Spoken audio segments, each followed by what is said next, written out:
Bismillahirrahmanirrahim. Assalamualaikum warahmatullahi wabarakatuh. Waalaikumsalam warahmatullahi wabarakatuh. Alhamdulillah, pada hari ini kita akan melanjutkan lagi perbincangan, ya, perbincangan diskusi dan FKD, dan ini saya sampaikan Pak bahwa ini di live YouTube UPESCO ID. Ya, UPESCO ID. Program ini merupakan program rutin dari Harian Ilmu Pandang Express, membahas terkait dengan isu-isu yang terkait dengan ekonomi, politik, dan sosial. Ya, saya akan pada kesempatan ini kita akan membahas salah satu isu di ekonomi, yakni kenaikan dari PPN itu sendiri. Di tengah-tengah kita sudah ada dari 2-3 narasumber, dan insya Allah juga mungkin teman-teman yang ini bisa berkontribusi, memberikan masukan dan memberikan pertanyaan. Ini kita gabungkan ini FKD dan podcast namanya Pak. Ya, tengah-tengah kita ada Sri Budi Yulistono, Kepala Seksi Bimbingan Penyuluhan dan Pengelolaan Dokumen Kanwil DJP Sulsel Bartra. Ya, selamat pagi. Ya. Yang kedua, di sampingnya Siti Aisyah, Penyuluh Pajak Ahli Muda Kanwil DJP Sulsel Bartra. Di sebelah kiri saya ada Ketua DPD RE Sulsel, yaitu Mahmud Lambang, dan beserta timnya. Nanti saya silakan nanti satu persatu. Yang pertama mungkin saya sebagai pengantar, bahwa berdasarkan informasi dari Menteri Keuangan, insya Allah mulai Januari akan suatu kebijakan terkait dengan fiskal, yaitu kenaikan pajak PPN dari 11% ke 12%. Tentunya hal ini dari segi penerima negara akan memberikan dampak positif terhadap keberlangsungan keuangan negara kita. Selain itu juga mungkin dari segi pengusaha kayaknya ada aneh ya, mungkin bisa ditaksisi dan sebagainya. Makanya untuk pertama saya persilahkan kepada Bapak Sri Budi Yulistono untuk memberikan penjelasan terkait sedikit seperti apa kesiapan daripada dari sendiri. Dengan hormat dipersilakan. Siap. Terima kasih Pak atas waktunya. Tadi sudah diperkenalkan, nama saya Tono Pak. Ini Mbak Ica panggilannya, saya panggilannya Tono kalau di kantor. Selamat pagi Bapak narasumber dari REI, kemudian dari Ujung Pandang Express, atas kesempatan yang diberikan kepada kami ya. Mungkin sebelum kita masuk ke situ Pak ya, saya akan ceritakan sebetulnya kenaikan 12% ini bukan sesuatu yang tiba-tiba Pak. Bukan karena ada pemerintahan yang baru dinaikkan, bukan. Tapi kenaikan ini dari 11% menjadi 12% yang rencananya akan mulai diberlakukan pada tanggal 1 Januari 2025 ya Pak ya. Itu sudah termuat di dalam Undang-Undang Nomor 7 Pak tahun 2021 Pak. Jadi mulai tahun 2021 itu sudah diundangkan Pak, bahwa mulai April 2022 itu akan naik menjadi 11%, yang awalnya 10% Pak ya. Jadi tarif PPN dulu kan 10%. Kemudian mulai April 2022 itu naik menjadi 11%. Kemudian Januari 2025 naik menjadi 12%. Artinya bahwa mulai tahun 2001 pun pemerintah sudah mengesahkan di undang-undang ini Pak, Undang-Undang Nomor 7 tahun 2021. Jadi bukan karena tiba-tiba gitu. Jadi itu memang sudah direncanakan oleh pemerintah dengan disahkan oleh DPR menjadi Undang-Undang Nomor 7 tahun 2021, yaitu Undang-Undang tentang harmonisasi peraturan perpajakan. Jadi di situ menyebutkan seperti itu di salah satu pasalnya.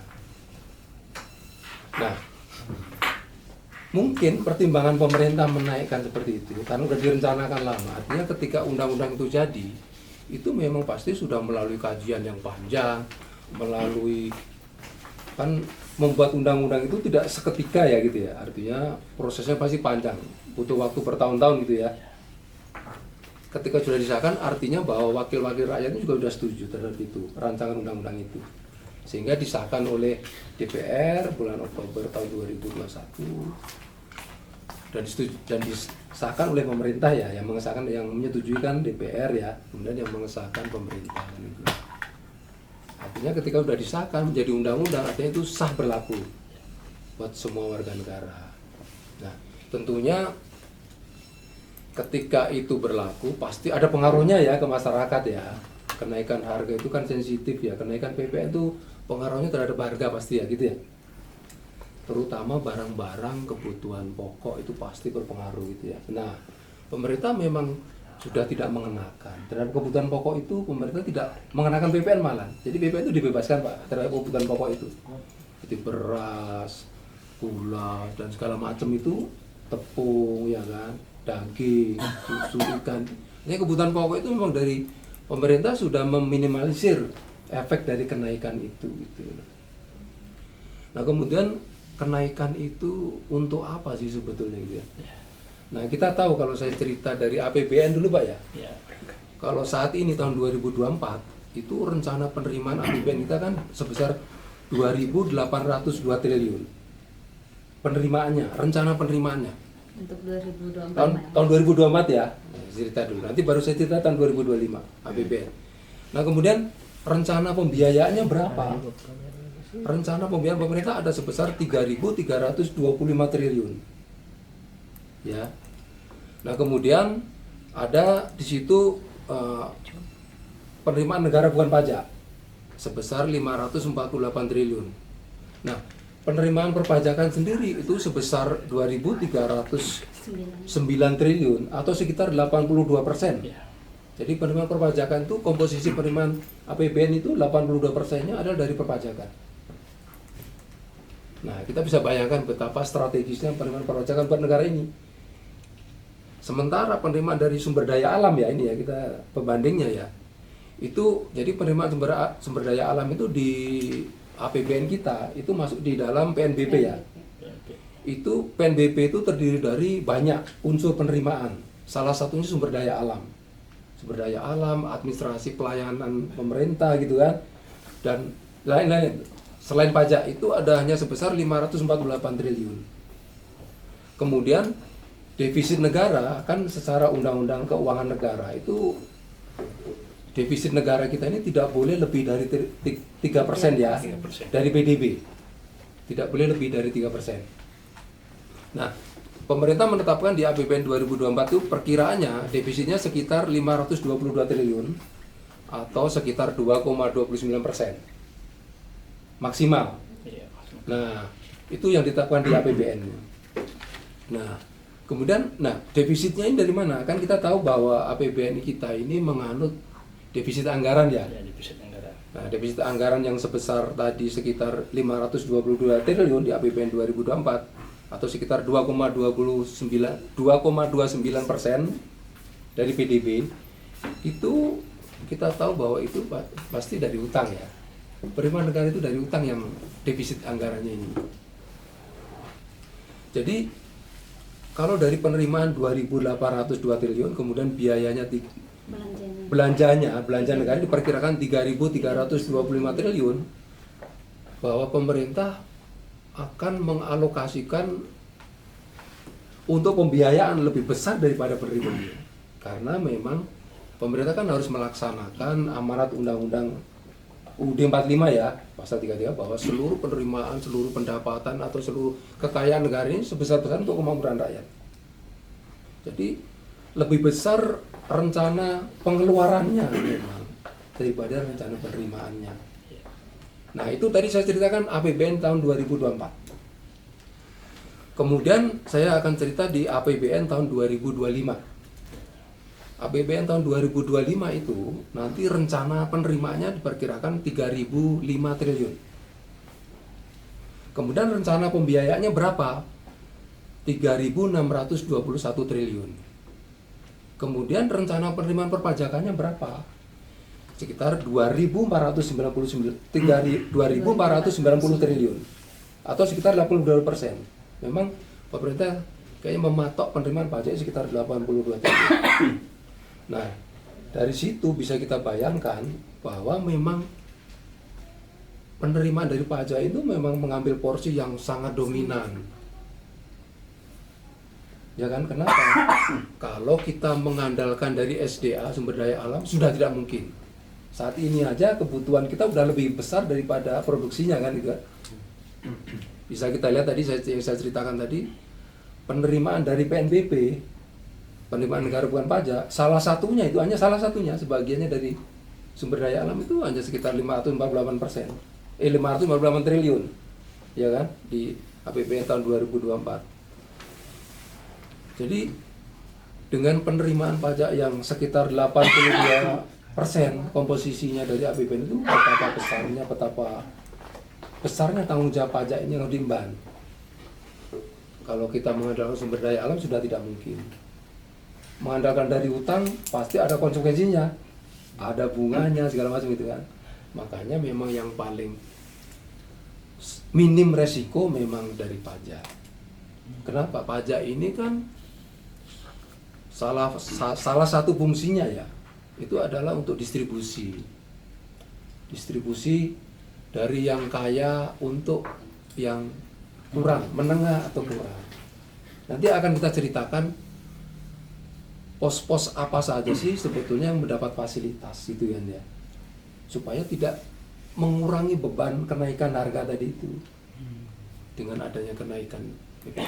Salah satunya tadi udah saya sebutkan, kebutuhan pokok tidak naik karena memang tidak dikenakan BPN dari dulu, memang sampai dengan sekarang memang dibebaskan. Kebutuhan pokok itu memang dibebaskan dari dulu sampai sekarang, dan banyak lagi fasilitas perpajakan yang memang tujuannya untuk menengah ke bawah, mengurangi dampak kenaikan itu, dan pasti itu sudah dikaji sama DPR kan, lama ya membuat undang-undang itu gitu. Nah itu yang saya ceritakan pembukaannya ya, di pembukaannya. Jadi kenaikan ini bukan sesuatu yang tiba-tiba atau karena pemerintahan yang baru, tapi memang sudah direncanakan, sudah disahkan di Undang-Undang Nomor 7 Tahun 2021 sudah disahkan itu menjadi undang-undang yang menyatakan bahwa salah satu pasalnya menyatakan bahwa kenaikan itu yang dari 11% menjadi 12% itu sudah ada di situ di pasalnya. Itu ya. Jadi supaya pemirsa, teman-teman memahami itu bahwa ini bukan karena yang tiba-tiba, tapi memang sudah lama direncanakan disahkan, disetujui oleh anggota DPR yang lama, kemudian sudah disahkan juga tahun 2021. Gitu ya? Ya. Oke, terima kasih. Kalau terkait dengan ini PP4, ya, seperti apa potensinya ya? Nah, di kalau sosial ini, khusus untuk sosial. Nah, kalau kita lihat secara nasional, kemarin kan sempat, kalau saya baca-baca ya ini di koran, di media, bahwa penerimaan presiden menyatakan bahwa bisa nggak kalau yang dinaikkan hanya PPNBM saja gitu ya, karena undang-undang ini tidak mengatur hanya PPN atau PPNBM saja yang naik, tapi PPN, pajak pertambahan nilai. Artinya bahwa seluruh yang menjadi objek PPN itu yang akan naik. Nah, yang saya baca, ini saya juga belum tahu pastinya, bahwa usulnya Pak Presiden itu bahwa yang dinaikkan hanya PPNBM gitu ya. Tapi kalau kita lihat porsi PPNBM itu sangat kecil. Tidak lebih dari 2% potensi atau proporsi penerimaan dari PPNBM itu sangat kecil sekali. Sementara kenaikan tadi saya bilang dari APBN tadi 2024 yang sebesar penerimanya 2.802 triliun, kemudian naik di APBN tahun 2025 penerimaannya, rencana penerimaannya sebesar 3.005 triliun, artinya kenaikannya besar sekali. Jadi kalau hanya PPNBM tidak bisa menutupi itu dibanding kebutuhan pembiayaan yang sudah ditargetkan. Di PPN tadi yang tahun 2024 di APBN itu ada sebesar 3.325 dan akan naik lagi menjadi 3.621 triliun di APBN tahun 2025. gitu. Ya, jadi gitu. Jadi nanti kita tunggu saja. Nanti pasti akan ada PMK yang mengatur tentang itu. Pos-pos apa saja sih yang akhirnya menjadi dinaikkan, karena secara umum yang naik di undang-undang itu kan PPN-nya. Ya, PPN-nya, Pak. Tapi PPN itu kan ada PPN, kemudian ada PPNBM, terdiri dari itu. Nanti kita tunggu saja. Nanti PMK-nya akan terbit. Gitu ya. Ya. Gitu. Tapi bahwa banyak sekali sebelum dari undang-undang HPP itu sampai dengan sekarang, sebelum naik pun pemerintah sudah menyiapkan itu, efek dari itu. Seperti misalnya, contoh misalnya, itu kan Bapak ada dari RE Pak ya? Iya. Ada fasilitas ditanggung pemerintah terhadap kepemilikan atau pembelian rumah tapak sampai dengan 2 miliar ya, itu mendapat fasilitas 100% malah ditanggung pemerintah PP-nya. Kemudian dari 2 miliar sampai dengan 5 miliar itu ditanggung 50%-nya PPN-nya. Artinya pemerintah sudah menyiapkan itu. Kemudian yang tadi kebutuhan pokok itu sudah dibebaskan memang gitu. Kemudian di sisi yang lain pemerintah juga sudah menaikkan, kan tujuan tadi saya bilang salah satunya distribusi ya. Tujuan dari pajak itu salah satunya adalah distribusi dari orang yang penghasilannya besar, kemudian ditarik pajaknya besar, kemudian untuk didistribusikan kepada masyarakat menengah dan kecil. Nah itu ada perubahan di Undang-Undang HPP, ditarik penghasilan yang di atas 5 miliar, itu yang dulunya tidak diatur ya, artinya dulu tarifnya paling tinggi itu terhadap penghasilan itu 30%. Nah, terhadap penghasilan yang di atas 5 miliar, itu sekarang ditarik 35%. Artinya apa? Pemerintah ingin mendistribusikan orang-orang yang menerima penghasilan besar ditarik lebih besar untuk didistribusikan ke masyarakat yang lebih kecil. Nah gitu. Jadi pemerintah memang berusaha untuk itu seimbang ya, artinya ayo yang gede itu berkontribusi lebih gede untuk yang kecil yang tidak mampu, untuk kesehatan, untuk pendidikan kan gitu kan. Kita tahu bahwa amanah dari undang-undang itu untuk pendidikan itu kan sekitar 20% ya, amanah itu seperti itu. Kemudian untuk infrastruktur, kemudian untuk kesehatan, untuk sosial itu. Jadi program-program prioritas pemerintah yang dicanangkan itu memang dibiayai ya dari tadi itu, dari APBN tadi gitu kan. Gitu. Mohon maaf, Pak. Boleh. Ya, Mungkin mungkin sampaikan tadi sebentar. ya lanjut Pak Hadi. Disampaikan tadi bahwa kebijakan tadi harga rumah di bawah 2M itu masih Ditanggung, PPN-nya ditanggung. Ditanggung. Tapi itu kan ada waktunya Pak kemarin Pak. Ya memang ada batas waktu. Setelah itu nanti berubah lagi Pak. Ya nanti kan akan berlaku lagi, kan ya otomatis semua fasilitas kan tidak mungkin. Sampai Desember ini sudah habis. Ya, artinya kan memang untuk itu kan untuk mengurangi dampak tadi itu kan itu Pak ya, fungsinya kan begitu. Jadi fungsi yang tadi saya bilang misalnya ditanggung sampai dengan Desember, betul. Kita tidak tahu juga apakah nanti akan diperpanjang apakah kita nggak, belum tahu juga. Karena kalau Nah, gitu aturan ya. izin menambahkan Pak, kalau aturan itu memang sebelum diberlakukan pasti ada kajiannya dulu. Nah ini apakah seperti Pak Tono bilang tadi, ini kan batasannya memang ada jangka waktunya. Nah apakah itu akan diperpanjang, nanti akan dilakukan kajian lagi seberapa ini efeknya di masyarakat. Termasuk kalau dibilang tadi ada yang mungkin ada masyarakat yang bilang kan yang beli rumah itu orang-orang yang berpenghasilan menengah ke atas. Oke, memang yang beli rumah yang Sebagian menengah besar, ke atas, sebagian besar. Tapi efek dominonya ketika penjualan rumah itu meningkat akan berpengaruh ke industri lainnya. Contohnya yang semen, bahan bangunan, pasir yang mengikut terkait dengan pembangunan rumah tadi itu akan berefek. Orang-orang industri semen, jualan toko bangunan itu bisa dibilang bukan orang-orang yang menengah ke atas, tapi dengan naiknya penjualan rumah otomatis mereka berefek.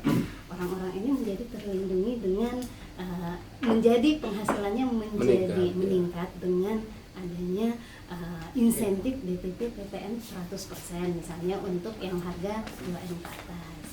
seperti itu Pak. Jadi memang kalau secara langsung tidak bukan hanya untuk kalangan menengah ke atas, tapi efeknya juga akan berpengaruh ke menengah ke bawah. Karena memang pajak itu kan sifatnya tidak akan mendapat imbalan langsung ya, gitu ya kan. Iya. Karena tadi distribusi tadi itu, ya kan, fungsi distribusi tadi itu. Oke, sebentar dulu Pak. Siap. Ya, sekarang kita beralih ke Bapak Ketua DPD RI Siap. yang Ya. telah hadir juga dengan kita dan timnya Ya. nanti menyampaikan ini menurut Bapak seperti apa menyikapi dari rencana kenaikan ini, dan insya Allah akan berlaku pada 1 Januari ya. Ya. Pada 1 Januari terkait dengan kenaikan dari PPN 12%. Mungkin sektor properti seperti apa ini Pak? Ya, terima kasih. Bismillahirrahmanirrahim. Assalamualaikum warahmatullahi wabarakatuh. Waalaikumsalam. Yang terhormat kepada Pak Rusdi yang mewakili daripada UPEX, dan terhormat juga kepada narasumber dari pajak Pak Yulianto ya. Tono, Pak. Ya. Dan terhormat juga kepada Ibu Ica. Ini juga kebetulan nama saya adalah Mahmud Lambang sebagai Ketua DPD RI Selatan, dan kami juga Pak sebagai Pak Sekretaris, Pak Heruman. Kemudian ini juga Pak Harimamu adalah sebagai Wakil Ketua Bidang Perbankan. Alhamdulillah, terima kasih Pak undangannya pada hari ini, bahwa perlu sampaikan kepada bapak-bapak bahwa kami dari DPD RI selama ini memang adalah menjadi kendala Pak tentang mengenai pajak. Apalagi kami sekarang ini Pak, setelah COVID, kami teman-teman ini adalah membangun perumahan adalah memang bertahan Pak. Kenapa? Karena akibat daripada COVID. Nah, kami juga sebenarnya perumahan kita ini adalah memang ada, alhamdulillah pemerintah memberikan harga khusus tentang PPN untuk rumah MBR. Ya. Ini kan sekarang ini kami mengalami bahwa PPN-nya 1%. Ya. Kalau komersil itu kan 25%. Kami juga PPH. ya PPH 1% untuk rumah MBR. Kemudian ini juga alhamdulillah juga sekarang kemarin Pak, bahwa itu rumah subsidi adalah sudah dinaikkan daripada di dasar kena pajak BPHTB adalah tadinya 60 juta menjadi 80 juta. Kami sudah bersyukur bahwa kami membangun perumahan depo Perina dan rumah ember itu memang ada aturan khusus. Nah, kami sekarang ini Pak sudah berapa tahun terakhir ini adalah memang yang dilakukan adalah komersil selama 5 tahun terakhir ini Pak, pembangunan kami adalah bertahan Pak. Kenapa? Daya beli kurang. Kenapa lagi pajak dinaikkan? Ini menjadi masalah. Ini menjadikan tantangan bagi kami sebagai developer bahwa dari 10% PPN menjadi 11%, sekarang naik lagi 12%. Nah, inilah mungkin perlu kajian khusus bahwa kami sebenarnya Pak taat untuk membayar pajak, tapi memang pemerintah memberikan juga kebijakan khusus kepada kami agar supaya bisnis kita bisa lancar. Tantangan dan kendala apa semua bisa kita dipermudahkan. Kemarin pemerintah bahwa dikasih kemudahan izin apa semua malah memang menjadi kendala. Kenapa? Memang ada sistem baru apa semua. Nah, inilah mungkin ke depan Pak, khususnya di pajak harus kembali mengkaji ulang sebenarnya Pak. Kenapa? Mungkin selama ini kita naikkan dari 10%, 11%, 12% nanti ke depan, bagaimana realisasinya? Berapa hasilnya? Nah, sekarang kita melihat sekarang pemerintah kita adalah bahkan berutang negara. Ya. Nah, kenapa kita tidak bisa berpikir bahwa kasihlah aturan memberikan kemudahan bisnis kita supaya daya beli meningkat. Nah, kalau memang daya beli tidak, walaupun murah suku bunga PPN Pak, tidak akan terlaksana. Terus terang saja Pak, kami sudah merasakan bahwa banyak daya beli mau beli perumahan, tapi karena PPN-nya tinggi, dia akan tunda.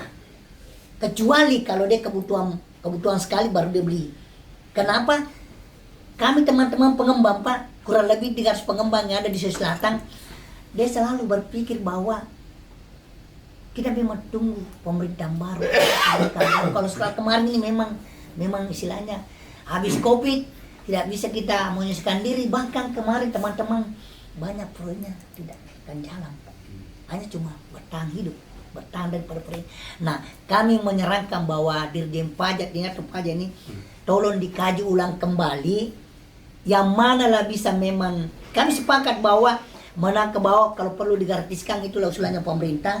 Kalau memang dengan wajar dalam artian memang tapi perlu memang bahwa pembelian menengah ke atas kasihlah kemudahan. Contohnya kami Pak, kami sudah ada CPI, transaksi Semerekon apa semua itu kendala Pak. Bahkan dia KPR-nya Pak akan dia KPR sendiri tidak melalui perbankan. Kenapa? Daya beli masyarakat memang. Nah inilah mungkin perlu pajak mengkaji ulang teman-teman kami pengusaha yang ada, bukan untuk perumahan, mana lagi pengusaha lokal yang pengusaha nasional yang ada di Sulawesi Selatan ya. Nah hasilnya kalau memang menguntungkan tidak apa-apa, tapi kalau itu merugikan seperti tadi ini, targetnya deposito negara berutang, kenapa kita tidak cari kalimantan bahwa inilah mungkin faktor pajak kena sehingga seperti. Nah saya sarankan bahwa kami pengusaha itu Pak adalah memang kalau membayar pajak sebenarnya sama dengan kita punya sedekah ke negara, kan itulah karena kenapa? Nah PPL untuk membangun negara kita lebih berkembang. Cuma kita harus ada penyelesaian ya antara kebutuhan masyarakat kita dengan pemerintah. Nah inilah mudah, apalagi target kami sekarang Pak bahwa menteri baru yang sekarang sudah ada Kementerian Perumahan khusus Pak. Targetnya adalah 3 juta rumah. 3 juta rumah itu terdiri dari 2 juta di pedesaan. 1 juta di perkotaan. Nah, kita di Sulawesi Selatan ini Pak, peluang besar Pak menjadi Indonesia Timur, menjadilah kawasan baru. Nah, kalau ini yang kita bangun kasih kemudahan-kemudahan, pajak itu tidak ada masalah sepanjang memang kemampuan kita membayar. Kenapa? Itu kan kalau banyak penghasilan pengusaha bayar pajak, negara prestasi tambah meningkat. Berarti perusahaan kita berkembang. Nah, inilah mungkin perlu dikaji khusus bahwa lihat kondisi-kondisi apa itu tadi yang kita bilang dulu bahwa harus ada kajian. Memang dulu ada kajian. Kenapa? Bagaimana cara menyelesaikan pembangunan karena habis Covid tentunya seharusnya pajak. Sekarang ini sudah mulai berkembang. Tapi tolong mungkin dikurangi pajak, pelayanan bagus supaya semua usaha berkembang. Daripada tinggi pajak kurang transaksi, lebih bagus itu kecil pajaknya tapi banyak transaksi, kan sama hasilnya. Apalagi kita sekarang ini 3.000 triliun anggaran lagi 2005. Perumahan saja Pak 3 juta sudah. Kalau ini transaksi semua pajak kecil Pak. Tapi inilah mungkin memang perlu dikaji khusus bahwa kalau kami sarankan, kami saja Pak dari kurang lebih dari pengembang, membangun saja 300 rumah saja pengembang kan sudah berapa? Kalau ini yang membayar pajak semua, berapa? Daripada 12% tapi hanya cuma 50 unit atau per developer. Kalau 50 unit udah bangun setahun, kasihan. Pasti kebutuhannya menderita. Nah inilah perlu mungkin kaji khusus Pak bahwa kami sebenarnya berpikir bahwa PP ini itu adalah untuk meningkatkan pembangunan, tapi kita harus lihat segi. Sekarang mungkin kita tahu selama 5 tahun terakhir ini pembangunan komersil Pak menurun. Karena target kami kemarin 25.000 per tahun, selalu ada penurunan. Kenapa? Kalau komersil, banyak teman-teman saya tanya, bagaimana perumahan dia akan beralih ke rumah subsidi Pak. Karena itulah yang daya beli ada. Nah inilah mungkin perlu kita bikinkan bersama bagaimana walaupun banyak sedikit rendah tapi kalau banyak. Saya sudah berpikir begini Pak.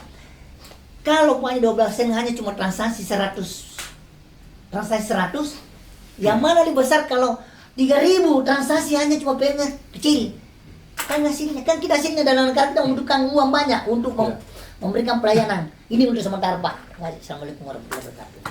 Saya kira tadi itulah dari pendapat dari Ketua DPD RI dan saya melihat ini salah satu poin atau strateginya itu melakukan pengkajian ulang. Melakukan pengkajian ulang. Mungkin dari Bapak dari perpajakan mungkin seperti apa ini? Ya, terima kasih Pak. Wah, masukannya bagus sekali Pak dari Ray Pak. Tapi perlu teman-teman pahami juga bahwa Direktorat Jenderal Pajak itu hanya sebagian dari Kementerian Keuangan, ya kan? Karena di situ ada banyak Direktorat Jenderal, dan Direktorat Jenderal Pajak fungsinya hanya melaksanakan, Pak. Gitu ya, ya biar teman-teman bisa pahami itu. Fungsi kita itu hanya melaksanakan apa yang sudah digariskan di undang-undang, di peraturan pemerintah, peraturan Menteri Keuangan. Karena kita juga hanya sebagian dari Kementerian Keuangan. Sehingga mungkin yang akan melakukan kajian mungkin bukan DJP. Karena DJP itu hanya eksekutor, Pak.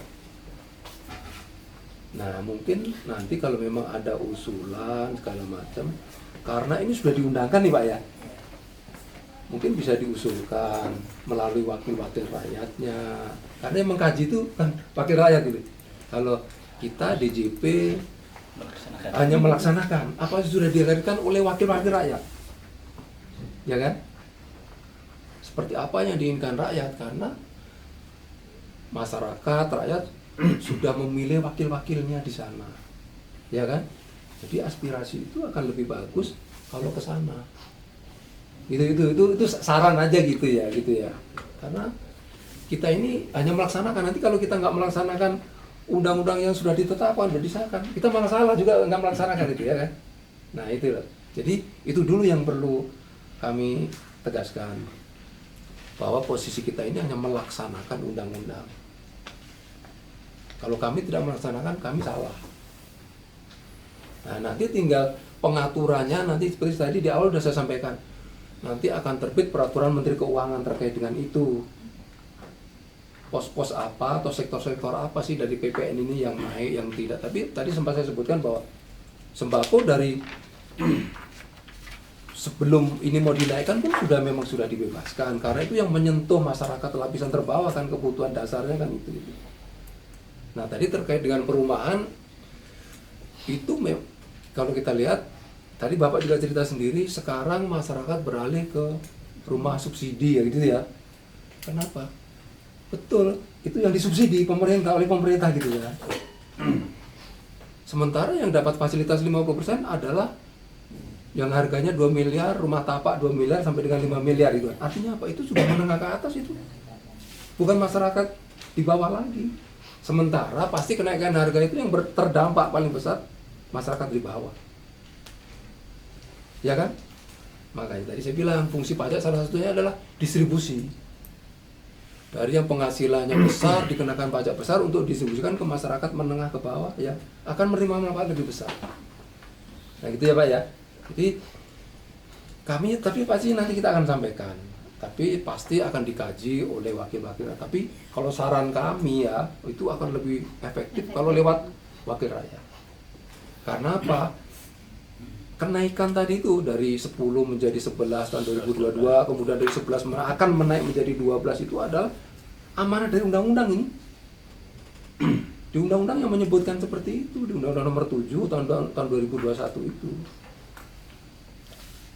Jadi kita harus melaksanakan itu. Kalau kita nggak melaksanakan, kita lalai terhadap kewajiban untuk mensejahterakan masyarakat ini, lalai nanti dianggap kita gitu. Ya kan? Karena apa? Tadi sebagian besar atau semuanya malah karena apa? Pembiayaan tuh lebih besar daripada rencana penerimaan. Di APBN begitu, karena APBN mengandung defisit anggaran. Kenapa? Pemerintah ingin memberikan lebih besar penerimaannya, bahkan kalau perlu hutang untuk membiayai negara ini. Gitu loh, ya. Jadi pemerintah pasti sudah memikirkan itu segalanya. Kalaupun nanti ada masukan lagi terkait dengan itu, monggo atau silakan disampaikan Pak aspirasi itu gitu. Karena kita ini nggak akan bukan siapa-siapa, artinya bukan kami hanya pelaksana dari undang-undang gitu. Ya gitu ya Pak ya. Mungkin begitu yang perlu dipahami dulu gitu. Fungsi kami hanya kami ditugaskan untuk mengumpulkan, ayo DJP kumpulkan ini, kamu tak kasih senjata istilahnya gitu kan. Di undang-undang mengatakan nanti PPN naik menjadi 12% atau naik 1% sebetulnya gitu ya. Karena di persepsi masyarakat itu saat ini ada yang berpersepsi bahwa seolah-olah kenaikannya itu 12%. Padahal naiknya cuma 1%. Dan itu sudah ada di undang-undang yang lama. sudah disahkan lama, sudah ditetapkan lama gitu. Gitu ya. Mungkin begini Pak, Hmm. ini kan rencana bahwa 1 Januari 2000 Ya. ya. Apakah kalau setiap kebijakan ini langsung secara otomatis atau ada tahap-tahapnya sambil menunggu bagaimana perbaikan kondisi perekonomian kita? Nah. Memang kan sekarang secara umum bahwa tingkat pertumbuhan memang tumbuh, akan tetapi tidak seperti dengan 10 atau 5 tahun yang lalu. Ya, tingkat pertumbuhan sekarang ini ya, sangat lambat. Ya, nah sementara pas sangat lambat kenaikan, pas lambat pertumbuhan ekonomi langsung ditimpa dengan kenaikan. Nah ini kan akan berpengaruh pasti akan ya, berpengaruh. ya, Mungkin biasanya pengalaman Pak keluar kebijakan apakah langsung secara otomatis atau ada semacam tahap-tahap atau ada klasifikasi yang ini yang bisa dulu, ini yang bisa. Nah itu tadi saya sampaikan bahwa aturan itu pasti ada jenjangnya ya. Ya. Jadi dari undang-undang nggak langsung dilaksanakan. Pasti di bawahnya ada aturan berikutnya. Apakah itu melalui misalnya PPN itu kan terkait dengan keuangan. Ya. Pasti nanti akan ada pengaturan oleh Menteri Keuangan terkait dengan itu, Pak. Nanti pasti akan diatur sektor-sektor apa saja sih yang akan naik, yang supaya mengakomodir yang 12% itu apa saja pasti akan diatur. Kita tunggu saja nanti gitu. Nah, ini sampai dengan saat ini belum ada. Gitu. Pasti nanti akan diatur sektor-sektor apa saja sih, apalagi Presiden juga udah mengatakan seperti itu kan, mengusulkan. Pasti kan nggak mungkin hanya ngomong di media aja, pasti kan akan ditindaklanjuti oleh menterinya. Menterinya akan mengkaji, kemudian akan menugaskan DJP.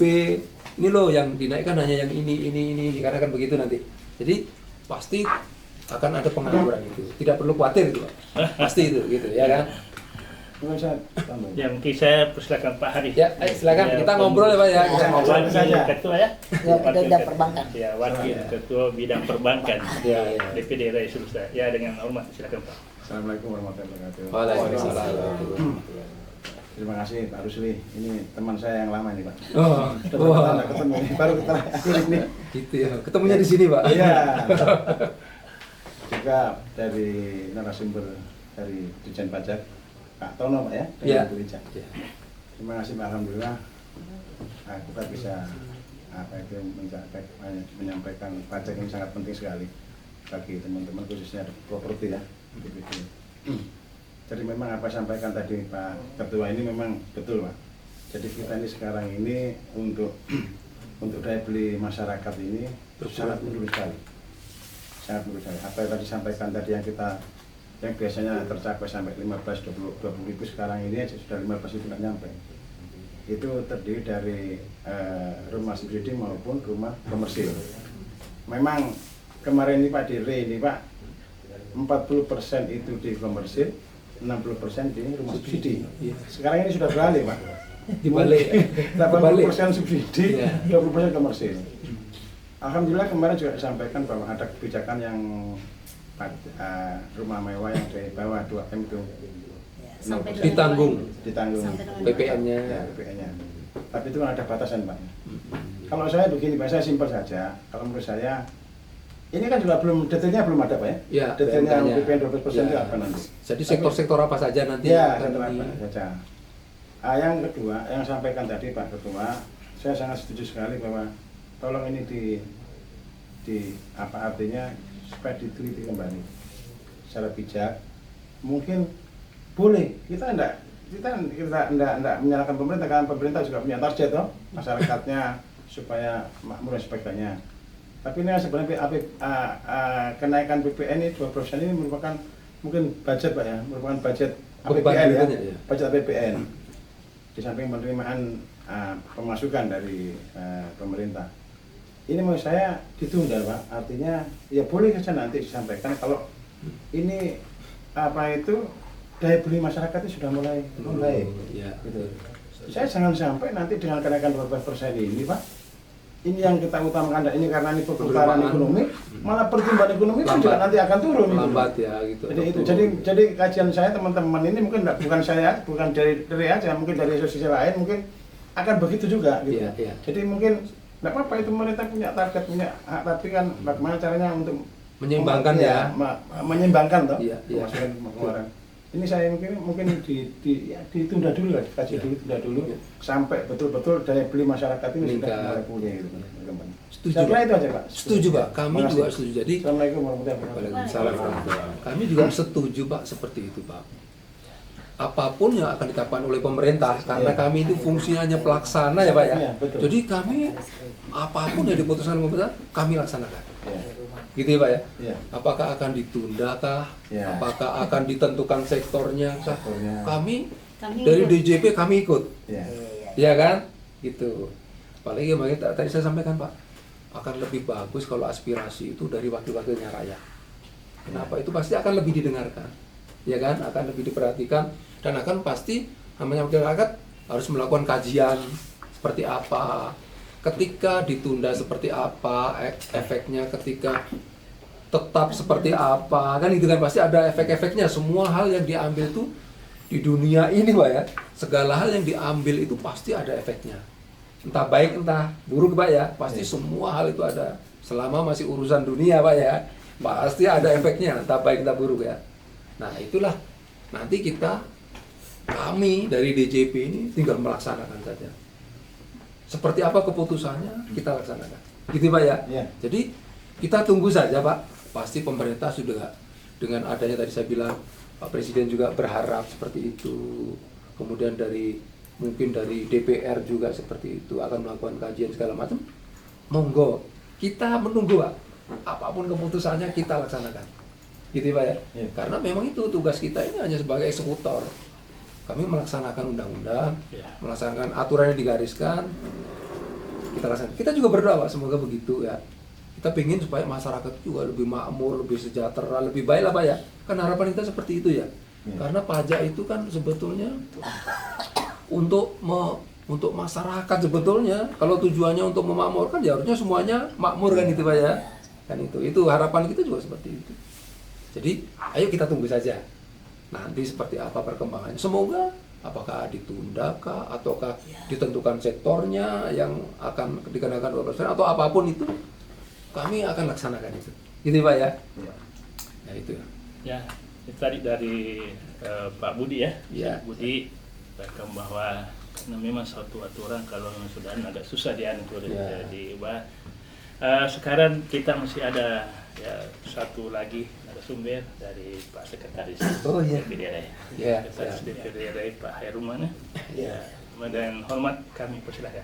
Ya, makasih Pak. Assalamualaikum warahmatullahi wabarakatuh. Waalaikumsalam warahmatullahi wabarakatuh. Ya, yang saya hormati ya, dari UPEK, Direktur UPEK dan narasumber dari pajak, memang ini adalah sesuatu yang penting untuk kita sampaikan bahwa terkait tentang kenaikan pajak 12% ini sebenarnya maksud dan tujuan pemerintah sudah ini karena sudah diundang-undangkan, tetapi penyampaian mungkin informasinya itu menjadi shock terapi buat masyarakat khususnya yang hanya mendengar sepotong. Iya. Padahal sesungguhnya kalau diteliti dan dibaca secara detail bahwa Oh, memang ketimpangan ekonomi antara kelas atas dengan kelas bawah ini sangat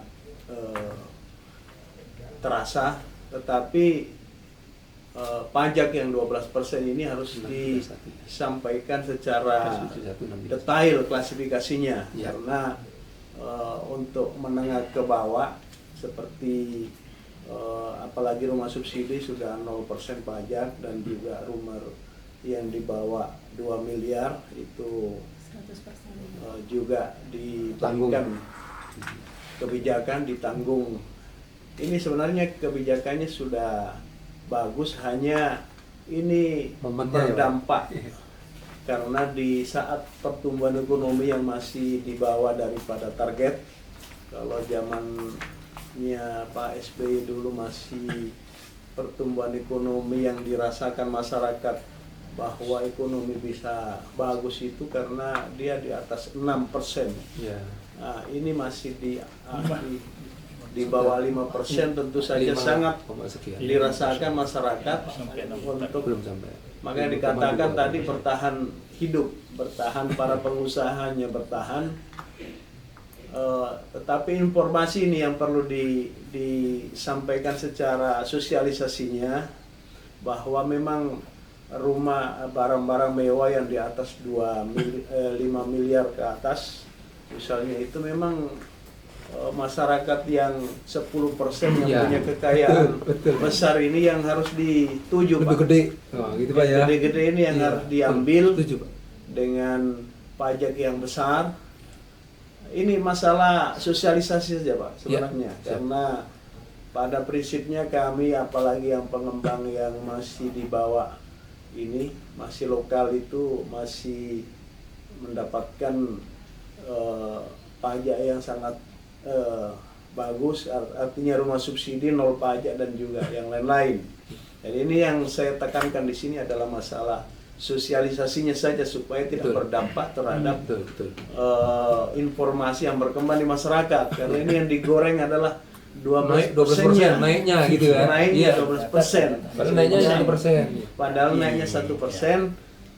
Tetapi sesungguhnya yang pengusaha yang UMKM, artinya 5 miliar ke bawah tadi, itu masih Bisa menikmati. sebenarnya bisa menikmati dengan itu.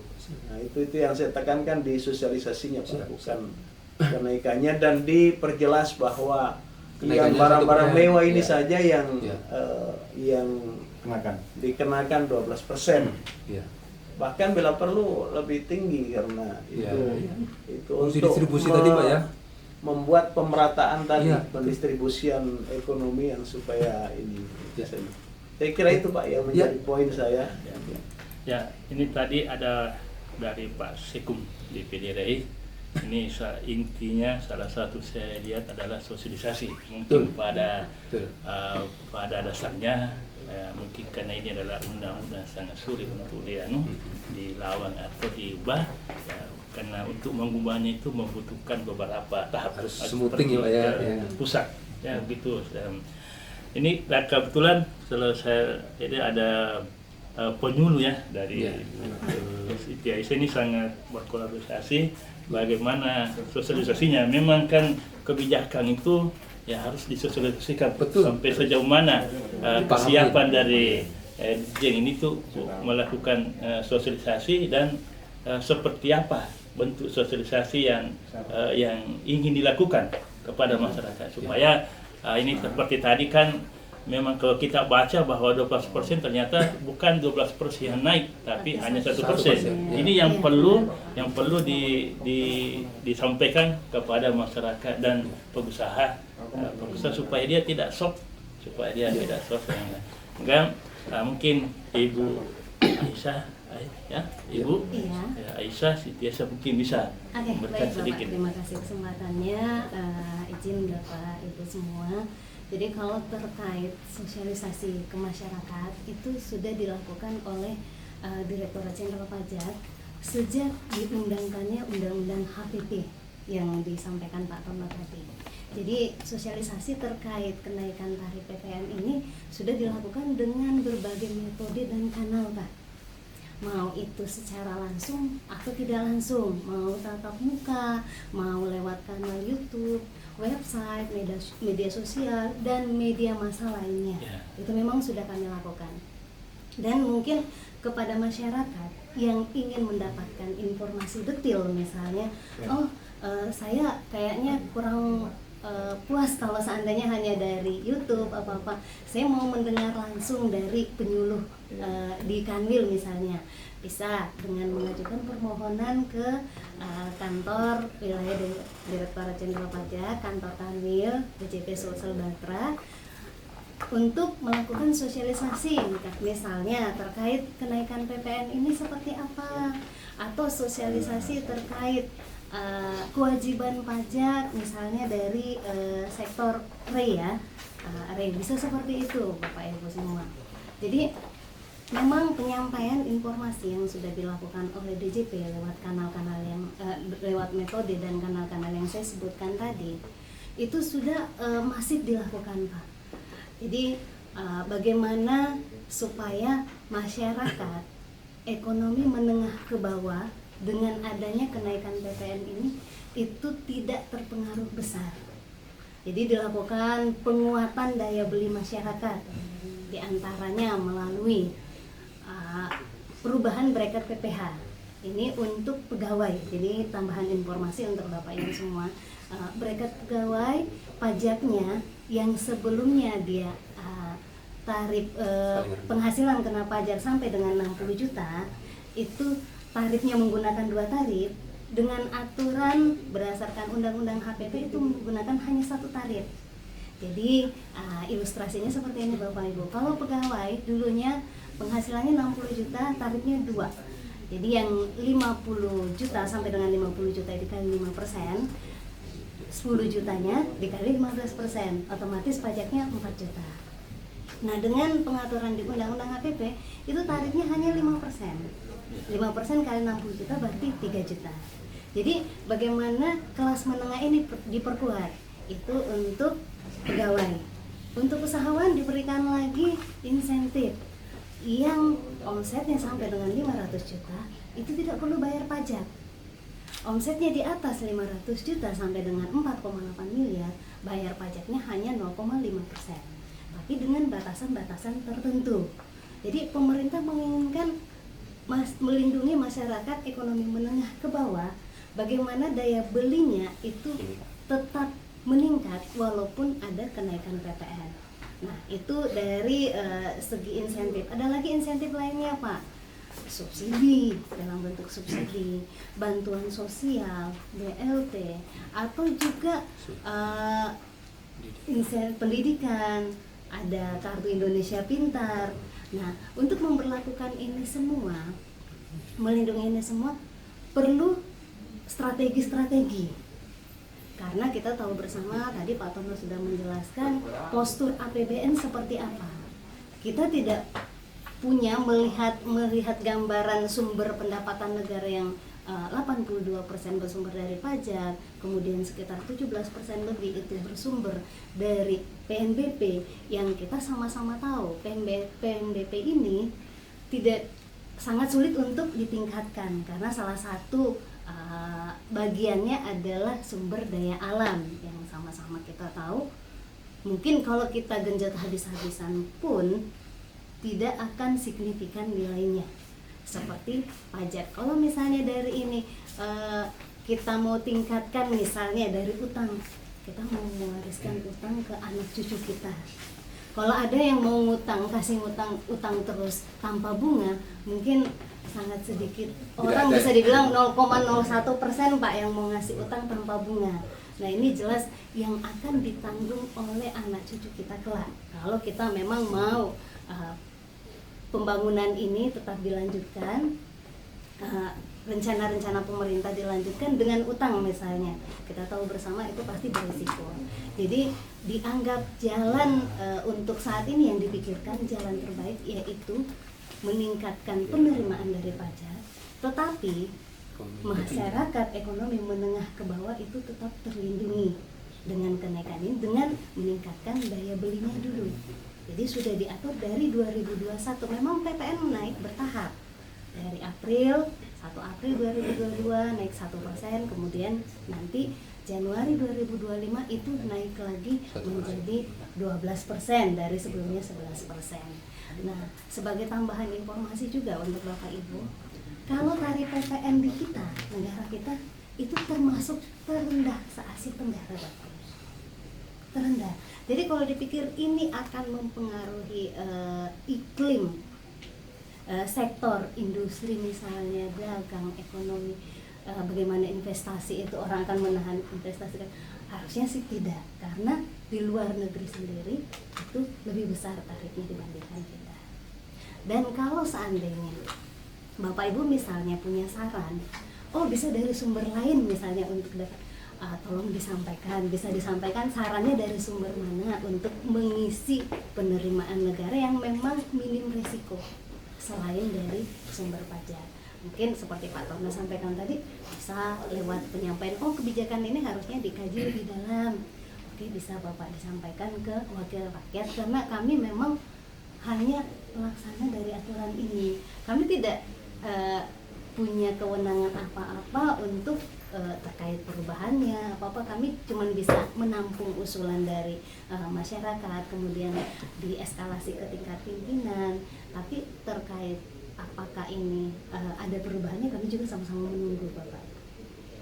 Kalaupun itu nanti dirubah, kalaupun itu nanti ada kebijakan lainnya terkait kenaikan ini, kami juga hanya menunggu keputusan dari atas.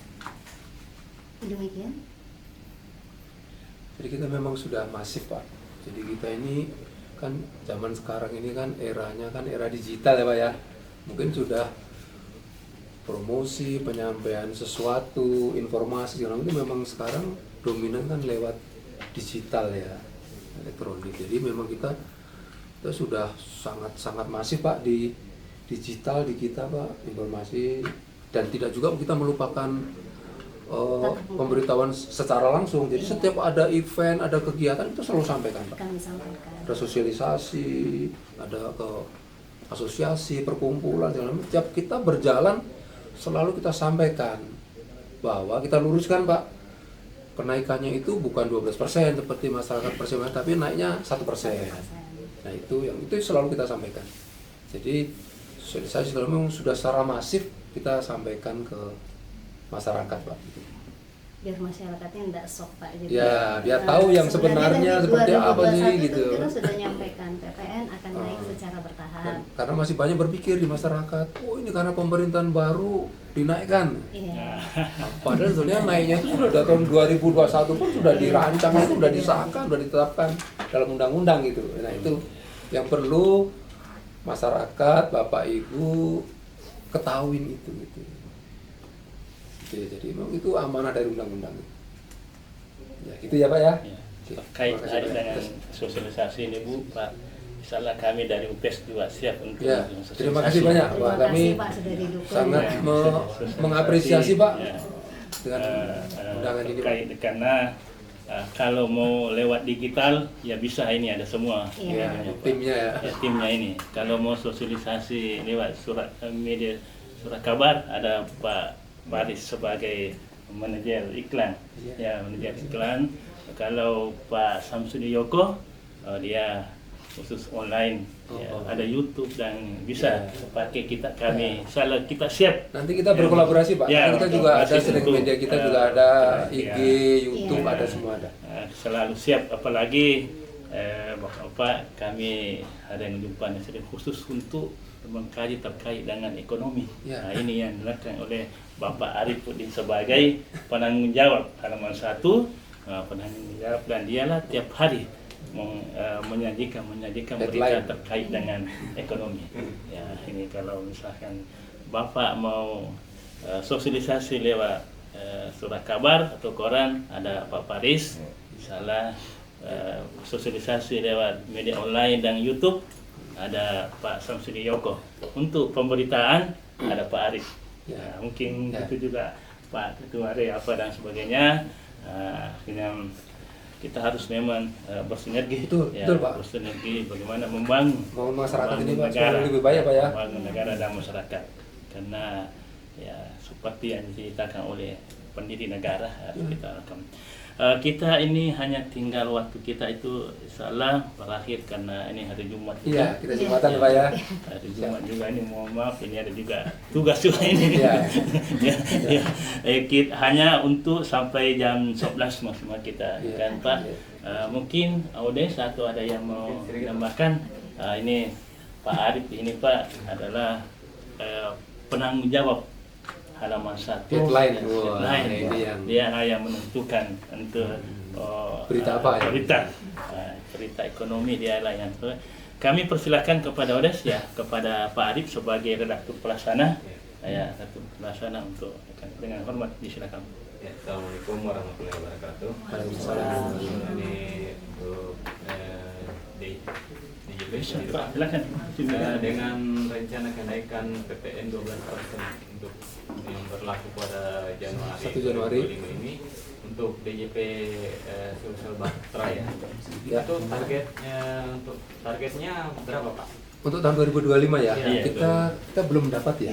Kita belum dapat Pak. Nanti biasanya ketika sudah nanti akan di breakdown Pak. Biasanya Pak nanti kuenya akan pimpinan dibagi. kita istilahnya di kita kue Pak. Iya. Bagi Kuenya akan kue. dibagi. Nanti Kanwil Sulsel Batra dapat berapa, Kanwil di Jakarta ada dapat berapa, semua nanti akan dibagi. Nanti akan kita sampaikan ke teman-teman di Ujung Pandang Express. Iya, insyaallah kan. Ya nanti karena biasanya nanti Awal Januari Januari nanti baru. pimpinan kita akan melakukan rapim, kemudian bagi-bagi kue tadi itu.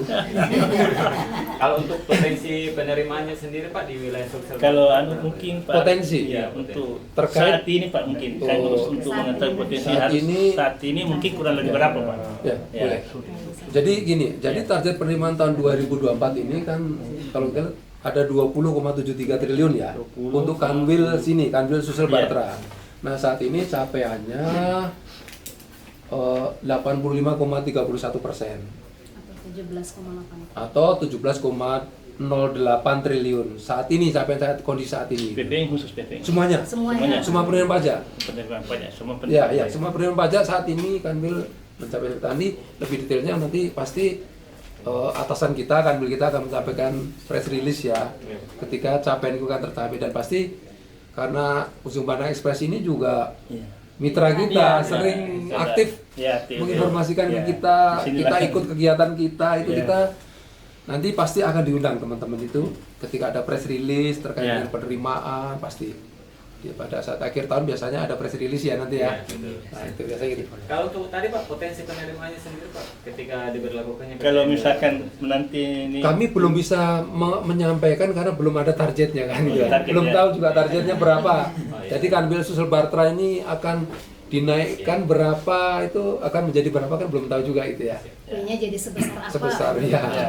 Apakah dapat kue gede, apa dapat kue kecil, nah, itu nggak tahu juga ya kan. selalu berharap Ya kecil gitu ya. ini. Semua kan bayangkan kalau semua berharap kecil, ya sisanya siapa yang akan nanggung ini, nah gitu kan. Apakah kita akan berutang kita Ya. jadi, Ya. ya kan? Kan enggak. Kita berharap juga kalau bisa negara ini jangan berutang. Makanya di Undang-Undang Keuangan Negara itu dipatok. Negara nggak boleh berutang lebih atau defisit anggaran nggak boleh lebih dari 3% 3%. dari PDB. Kenapa? Kalau udah lebih dari 3% dari PDB, nanti otomatis pengaruhnya bunganya akan lebih besar dan itu harus ditanggung oleh anak cucu kita gitu kan. Makanya pemerintah mematok amanahnya seperti itu, Undang-Undang Keuangan Negara dipatok nggak boleh lebih dari 3%. Pernah di atas 3% ketika kondisi Covid kemarin karena ekonomi sangat melambat. Itu di amanah undang-undang itu tidak boleh lebih dari 3%. Tapi kemudian tahun 2023 udah dikembalikan lagi maksimal 3%. Nah, kayak sekarang APBN sekarang dipatok defisitnya itu hanya 2,53% 2,5. atau sekitar 616 tadi itu. Ya.